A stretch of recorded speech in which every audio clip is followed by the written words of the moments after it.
ഇടതുപക്ഷ ജനാധിപത്യ മുന്നണി ഗവൺമെന്റ് അധികാരത്തിൽ വന്നാൽ, വീണ്ടും അധികാരത്തിൽ വന്നാൽ, ഈ പറയുന്ന 31.39 ലക്ഷമല്ല, എല്ലാ സ്ത്രീകൾക്കും, മറ്റൊരു പെൻഷനും ലഭിക്കാത്ത മുഴുവൻ സ്ത്രീകൾക്കും ഈ ആനുകൂല്യങ്ങൾ ഞങ്ങൾ നൽകും.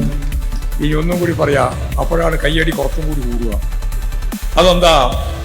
ഇപ്പൊ നമ്മൾ 1000 രൂപയാണ് കൊടുക്കുന്നത്. കർഷക തൊഴിലാളി പെൻഷൻ തുടങ്ങുമ്പോൾ എത്രയാ കൊടുത്തേ?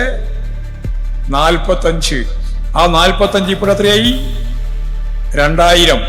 ഇപ്പോഴും സ്ത്രീകൾക്ക് സ്ത്രീ ശാക്തീകരണത്തിന്റെ ഭാഗമായിട്ട് കൊടുക്കുന്ന ഫണ്ട് എത്രയാ? 1000. സ്വാഭാവികമായിട്ട് നമുക്കത് എന്ത് വേണം? 1000 മതിയോ? പോരാ. നല്ല ഉഷാറുണ്ട്. നമുക്കത് വർദ്ധിപ്പിക്കണം. അതുകൊണ്ട് ഈ പറഞ്ഞ രീതിയിൽ വീട്ടമ്മമാരായ മുഴുവൻ ആളുകൾക്കും, പാവപ്പെട്ടവർ പ്രത്യേകിച്ച്, അവർക്കെല്ലാം ഈ ആനുകൂല്യം കൊടുക്കാൻ നമുക്ക് കഴിയണം. ഈ 1000 എന്നുള്ളത് ഒരു സംശയവും വേണ്ട. ഇടതുപക്ഷ ജനാധിപത്യ മുന്നണി വീണ്ടും അധികാരത്തിൽ വന്നാൽ അത് വർദ്ധിപ്പിക്കുക തന്നെ ചെയ്യും എന്ന കാര്യവും ഞാൻ നിങ്ങൾക്ക് ഉറപ്പ് നൽകുകയാണ്.